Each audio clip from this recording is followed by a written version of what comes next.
Assalamualaikum warahmatullahi wabarakatuh. Waalaikumsalam. Pemirsa yang berbahagia, kali ini saya kedatangan orang yang luar biasa.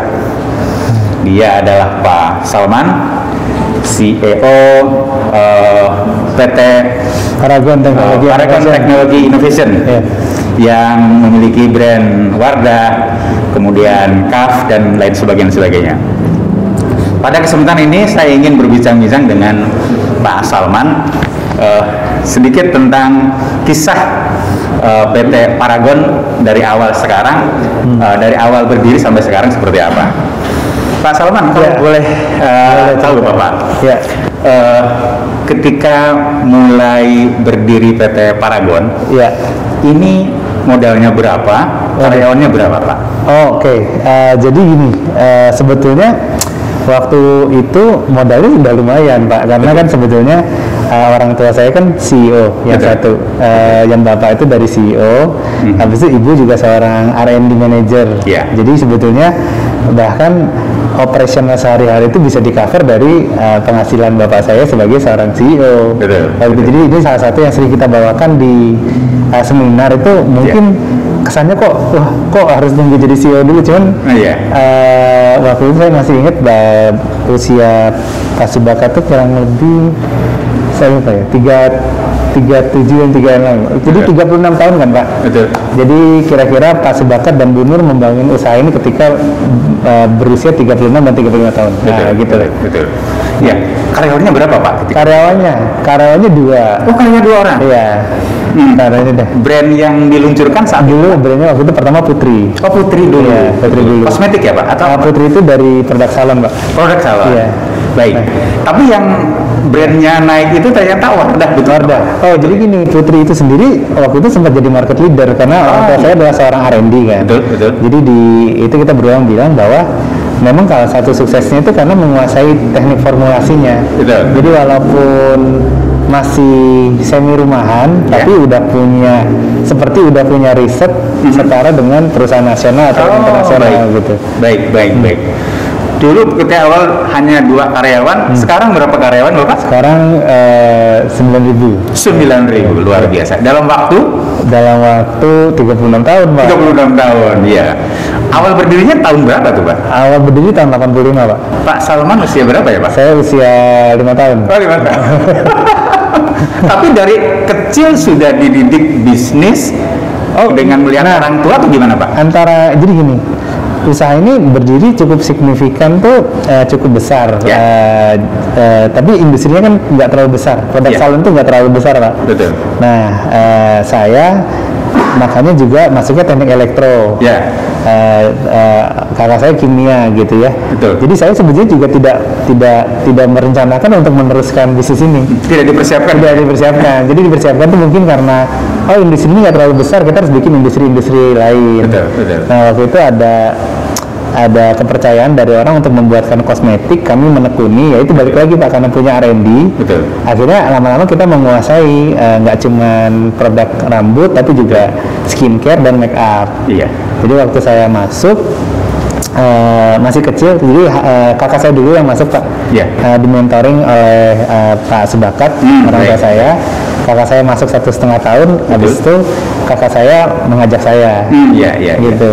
Itu kira-kira modal dasar, modal karakter dari bapak dan ibu itu apa? Nah, itu yang kami rumuskan kan Pak, dari ketuhanan, karena dua-duanya religius, terus kepedulian, kerendahan hati, ketangguhan, ulet dua-duanya, dan inovasi. Pak, pernah gagal nggak bapak dan ibu? Gagal, sebetulnya gagal itu definisinya gini, walaupun bapak ibu udah menaruh pondasi yang besar itu, sebelum generasi kedua masuk itu belum kelihatan besar. Tapi saya selalu mengilustrasikan, mungkin tidak berhasil bikin gedung yang tinggi, tapi berhasil membuat pondasi yang sangat besar dan dalam gitu. Sumber daya manusianya Pak atau apanya? Sumber daya manusianya itu masih sederhana Pak. Saya jadi bisa dibilang ada beberapa orang staff, tapi bisa dibilang Pak Harman tuh manajer pertama. Jadi waktu pertama itu belum ada manajer. Jadi waktu itu saya bisa dibilang manajer kedua gitu di sana. Karena memang perusahaannya tidak didesain untuk besar tadinya. Awalnya hanya sekedar tidak desain untuk besar, dijalankan aja gitu. Berjalan begitu saja. Ya, berjalan aja. Karena kan waktu itu Pak Subakat juga masih Jadi aktif CEO sebagai ya? gitu. Iya, iya. Artinya Dan memang kan nggak udah rahasia umum juga kan Pak, ibaratnya perlu kombinasi gitu antara ibu yang entrepreneur dan Pak Subakat yang sangat profesional. Yang profesional, gitu. Iya. Betul. Iya, Bapak, kalau Bapak Pak Salman menerjunkan diri, itu Bapak yang orang tua yang minta, Bapak yang minta, jadi atau gini, memang apa Pak? Jadi itu agak-agak kayak coaching juga, jadi kayak Pak Subakat tuh minta saya tuh untuk seperti kayak lebih merenung gitu ya, maksudnya kira-kira jalan hidup yang dipilih yang mana sih gitu, apa mau sebetulnya kalau dulu mau ke luar negeri kerja itu juga mungkin oke. Tapi dulu kan Krismon ya, saya juga ngerasa kok teman-teman saya susah, saya itu bisa enak karena perjuangannya banyak orang di perusahaan kan Pak. Jadi perusahaan ini emang cukup ulet, jadi ketika Krismon turun sebentar, 1 tahun tapi naiknya cepat. Akhirnya turun jadi terasa kan ketika orang lagi susah-susahnya, saya lagi lumayan-lumayannya gitu. Jadi akhirnya saya bisa.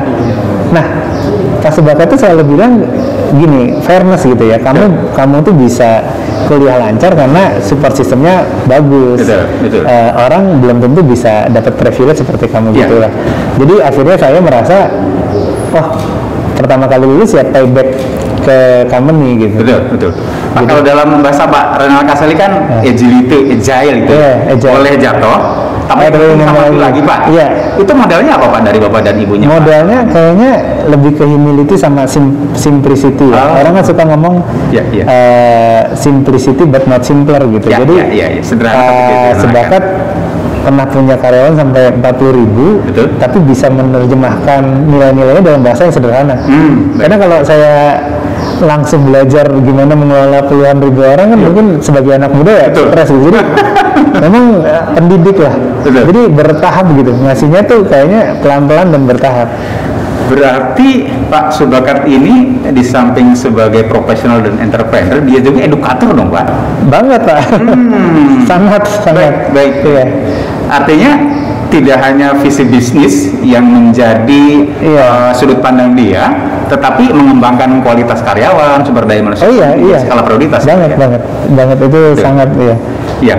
Kemudian kok Pak Salman ini dan keluarga kepedulian kepada pendidikan kok kayaknya tinggi banget gitu? Ya karena ini Pak Subakat tuh sebetulnya kan ini kan makanya penting banget punya kultur ya. Jadi kalau kita punya ada pengusaha di sekeliling kita tuh kalau mau jadi pengusaha nempel biar ketularan. Jadi memang kakek dari arah ibu juga kakek nenek pengusaha, dari arah bapak juga sebenarnya pengusaha. Cuma sempat jatuh. Jadi Pak Subakat belum merasakan nih sebagai anak pengusaha yang bapaknya pengusaha, kakeknya pengusaha, kehidupannya udah tidak senyaman dulu, terus naik lagi karena beasiswa. Jadi kerasa banget beasiswa ini kayak pintu gerbang menuju kehidupan yang lebih baik dalam waktu 4 tahun tuh bisa. Kan memang sekarang dengan adanya kayak bidik misi tuh orang yang ibaratnya sangat dari desa bisa lulus dari bidik misi, gaji pertama aja udah bisa ada yang 10 juta, ada yang 7 juta kan. Pak Subakat mungkin perusahaannya banyak engineer, banyak insinyur yang ngerasa loh kalau pendidikannya nggak bagus, nggak bisa nih bikin perusahaan dulunya itu sebuah perusahaan kontraktor guna usaha itu sangat banyak engineer Pak, mungkin ratusan gitu. Jadi kerasa banget internal perusahaan. Jadi selalu dalam kesempatan tuh kalau nggak ada pendidikan tuh nggak bisa gitu. Kami nih di Paragon ini kan formulasi sendiri. Jadi kerasa banget kalau pendidikan Indonesia nggak bagus, nggak akan ada Paragon. Baik. Tapi akhirnya kan melebar keluar kan Pak, tidak hanya internal perusahaan concern ke pendidikan itu Pak. Nah dari awal tadinya lebih sederhana Pak, jadi kami hanya memberikan beasiswa aja. Tapi kita tidak melihat isu-isu pendidikan secara luas. Nah tapi 4 tahun terakhir bertemu teman-teman pendidikan, akhirnya jadi bergerak menuju ke arah yang lebih strategik, lebih menyeluruh gitu, pelatihan guru gitu. Bentuk kepeduliannya seperti apa Pak ketika di level eksternal? Jadi gini, ada orang kan bilang sekarang kan jangan walk the talk tapi talk the walk gitu. Jadi kami itu sesederhana hanya apa yang kami believe di dalam perusahaan dan telah mengantarkan Paragon sebesar ini, inilah yang kami sharing ke luar gitu. Jadi mungkin dari sistem belajar yang senang berbagi, inklusif itu kita bawa ke luar gitu. Betul. Kalau begitu semua stakeholder Bapak melakukan komunikasi yang intens dong Pak? Oh iya, jadi gini, karena kita mencoba bikin yang berdasarkan value, justru kadang-kadang terinspirasinya dari karyawan Pak. Betul. Jadi karyawan tuh diem-diem bikin banyak inisiatif, 1 minggu malah kami negur gitu, kok nggak disebut Paragon aja. Jadi mereka suka, kan belum ada arahan, jadi nggak enak ngerepotin. Jadi mereka bikin inisiatif pribadi banyak, akhirnya membuat kita makin yakin bahwa memang ini emang heart and soul-nya tim Paragon. Kami nyebutnya kan Paragonian. Paragonian ya memang begini gitu. Jadi akhirnya waktu jalan tuh smooth gitu Pak. Betul. Sampai akhirnya di kick off, digongkan gitu. Kalau planning Bapak kan sudah berjalan 4 tahun ya Pak? Itu awalnya yang digarap siapa dan bagaimana Pak? Dan sampai sekarang jadi kan isu tuh mulai dari parenting, terus guru, terus ada beberapa sistem kan yang akhirnya belajarnya kan harus secara kolektif. Tadi Pak ya bersama-sama. Ada yang bilang kan it takes a village to raise a child. Akhirnya sekarang orang ngomongnya kan ekosistem kan Pak. Jadi akhirnya kita lihat ya bahasa sederhananya belajarnya secara kolektif, lakukan bersama-sama, hasilnya bisa optimal gitu. Dan akhirnya tadi yang membentuk perilaku, membentuk pola pikir gitu.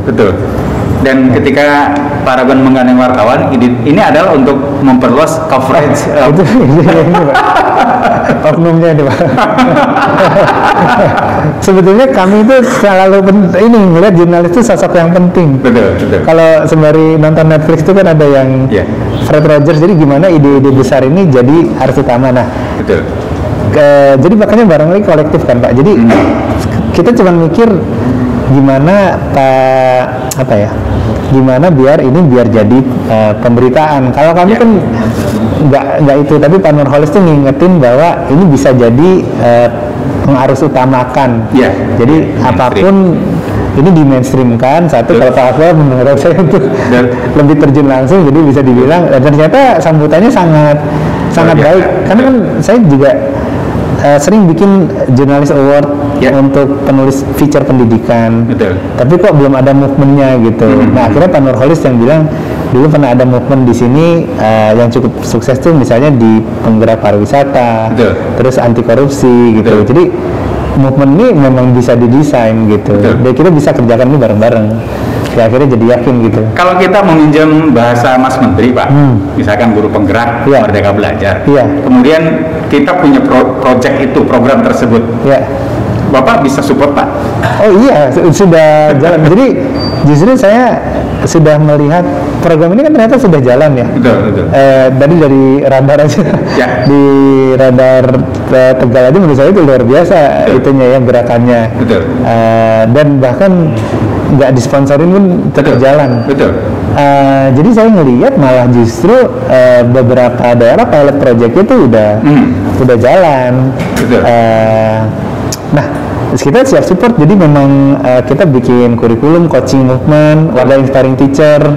Jadi kita udah jalan. Nah, yang kita butuhkan itu sebetulnya pilot project yang sudah well rounded, yang udah jadi ekosistem tadi ya. Baik. Ya, pokoknya kalau orang Jawa ini bukan lagi kan udah anakmu-anakku itu kan udah ekosistem tuh namanya. Nah, kita pengen menjelaskan bahwa sebelum ada mindset anakku-anakmu itu, sebetulnya tadi perubahan ini masih belum belum bulat gitu Pak, belum dapat itunya. Kalau mungkin dapat kognisinya, belum dapat emosinya gitu. Belum dapat rasanya, feelnya belum dapat. Pak, kalau membuat skenario planning, ini kan Bapak membuat sebuah apakah volunteer, apakah apa namanya, tetapi ini adalah sebuah proyek sosial di pendidikan untuk masa depan yang lebih baik. Pak, mimpi Bapak ke depan ini pendidikan akan seperti apa? Pertama, kalau di pilot project kan tuh bangsa Indonesia ini kan udah berhasil nih membangun infrastruktur industri itu seolah-olah udah level 7,5 misalnya. Ya. Tapi pendidikannya kan masih di 6 gitu Ya, kan. ya. Jadi menurut saya 7,5 itu udah pasti dapat lah. Ya, ya. Jadi kita harus menunjukkan optimisme. Betul. Nah sekarang menuju 7,5-nya itu gimana caranya, harusnya 10 tahun bisa 5 tahun gitu. Baik. Jadi menurut saya kita menjalani prosesnya dipercepat, tapi kita yang nggak bisa tuh meloncati lah, Ya, ya. meloncati prosesnya, karena kalau Nggak bisa ya. ya takutnya kalau diloncatin nanti kayak sekarang nih, Ya. seolah-olah tuh buktinya berhasil pembangunan, tapi kan Betul. kualitas SDM-nya ketinggalan gitu. Proses itu nggak bisa ditarget kan, Pak? Nggak bisa, ya Akselerasi bisa. akselerasi bisa, Tapi saya nggak bisa dikarbit. Iya nggak bisa dikarbit ya. Betul. Kalau dikarbit nanti hasilnya karbitan juga. Karbitan juga betul. Baik, Pak. Apa yang diharapkan dari kami, dari jurnalis untuk mensupport program yang Bapak gagas ini? Jadi menurut saya sih mulai dari sedikit aja gitu. Jadi mulai dari sendiri, berdua atau bertiga gitu. Terus baik. habis itu kan balik lagi Pak, yang semua orang pinter gitu ya. Ya. Jadi kalau misalnya ngomong apa sih hal terbaik yang bisa kita kerjakan, ya yang terbaik kita bisa kerjakan. Ya, Sesimpel itu. Jadi yang hal, kalau kita ngomongnya hal yang kita banget gitu. Betul. Karena kan kecerdasan itu kan banyak. Jadi ada Ya. orang yang tekun, ada yang berani, ada yang detail ya. Ya. Kerjain yang kita banget. Itu menurut saya itu justru bentuk konkret dari kita tidak menstereotypingkan sebuah gerakan gitu. Betul. Ya memang perlu semua gitu. Ya. Ada yang nulis, ada yang menyuarakan, ada yang terjun langsung di sekolah, atau ada yang sekedar jadi tempat nampung curhat misalnya. Betul, betul. Gitu. Jadi kalau wartawan ya mungkin kalau kita ngomong di ASC, yang S ya tampung cerita sebanyak-banyaknya, kalau yang C ya tulis sebanyak-banyaknya, yang I ya ngobrol dan kumpul sebanyak-banyaknya gitu. Terus cari guru yang mirip gitu. Jadi oh ini guru mirip saya, nah nanti loh kalau di kantor gini loh cara kita kerjasama. Betul. Nah berarti mereka kan bisa copy kan. Betul. Kan untuk bisa jadi satu majalah itu kan harus kerjasama. Ya, ya. Nah coba guru ini seolah-olah kayak pemikirannya itu kayak nerbitin koran tiap hari atau tiap minggu gitu. Selalu ada yang baru kan Pak? Kita butuh dirijen, Pak. Betul. Sehingga gerakannya ini betul-betul Ya, atau ada yang bilang saling mendirijeni gitu. Saling mendirijeni. Iya, jadi kalau misalnya siapa dirijennya ya wes ganti-gantian gitu. Jadi minggu ini kamu gitu. Betul. Akhirnya kan jadinya kolektif leadership kan. Betul, betul. Dan kolaborasi adalah kata kuncinya, Pak. Iya, katanya itu betul. Itu. Dan mungkin ya jangan nunggu satu orang, Ya. karena ini bisa kapan aja dikerjakan kok gitu. Betul. Siapapun bisa menjadi leader Iya. di dalam perubahan pendidikan ini ya, Pak. Betul. Baik, Pak Serius. Salman, terima Siap. kasih untuk sore ini. Demikian pemirsa perbincangan saya dengan Pak Salman, luar biasa, sangat peduli terhadap pendidikan walaupun beliau adalah CEO dari sebuah perusahaan. Mudah-mudahan ini menginspirasi bagi pelaku pendidikan yang lain. Seorang CEO saja peduli terhadap pendidikan, apalagi para praktisi dan pelaku pendidikan. Demikian pemirsa, mudah-mudahan menginspirasi. Selamat sore, assalamualaikum warahmatullahi wabarakatuh.